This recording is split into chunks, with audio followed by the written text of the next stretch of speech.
Hello, here is a brief video tutorial to show you how to install your Express Mural wallpaper from Wacky World.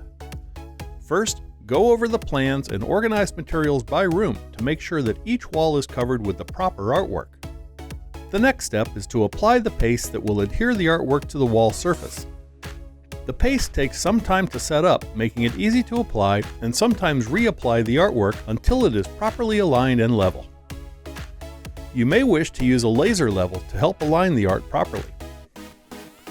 Once the art is on the wall, the final trimming takes place, including any cutouts for light switches, electrical outlets, handrails, etc.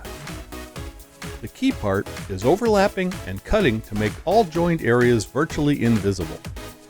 And finally, after applying the wallpaper, the excess area, including bleed, is trimmed at the baseboards and at any window or door frame for a perfect fit.